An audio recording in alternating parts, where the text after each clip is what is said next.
हातकणंगले पोलिसांची धडाकेबाज कारवाई, जनावरांची व रोटर चोरी करणाऱ्या टोळीचा पर्दाफाश, 9,15,000चा मुद्देमाल जप्त।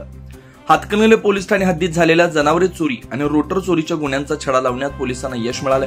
पोलिसांनी 4 आरोपींना अटक करून त्यांच्या ताब्यातून तब्बल 9,15,000 रुपयांचा मुद्देमाल जप्त केला। या कारवाईत 4 गुन्हे उघडकीस आले। फिर्यादी मारुती देवाप्पा कांबळे वय 65 राहणार नेज यांच्या गोठ्यातून 23 ते 24 ऑगस्ट या दरम्यान अज्ञात चोरट्यांनी मुरा जातीची म्हैस आणि 2 जर्सी गायी चोरून नेल्या होत्या।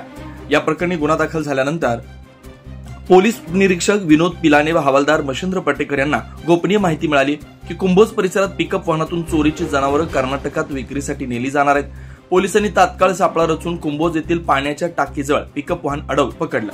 चौकशीत आरोपींनी जनावरे आणि रोटर चोरी केल्याची कबुली दिली। त्यांच्या ताब्यातून 3 म्हशी, 2 जर्सी गायी आणि पॉवर विडर रोटर असा 3,15,000चा मुद्देमाल तसेच 6 लाख रुपये किमतीचं पिकअप वाहन असा एकूण 9,15,000चा माल हस्तगत करण्यात आला। अटक आरोपी पुढील प्रमाणे: लक्ष्मण यल्लापा चंदरगी वय 21, प्रदीप दीपक डोने वय 27, शिवानंद हनमसागर वय 22, राज भीमाप्पा गधाळे वय 19 हे सर्व आरोपी मूळचे कर्नाटकातील घटप्रभा येथील असून सध्या शिवाजीनगर कुंभोज तालुका हातकणंगले इथं वास्तव्यास होते। ही कारवाई वरिष्ठ अधिकाऱ्यांच्या मार्गदर्शनाखाली पोलीस निरीक्षक शरद मेमाने यांच्या नेतृत्वात करण्यात आली।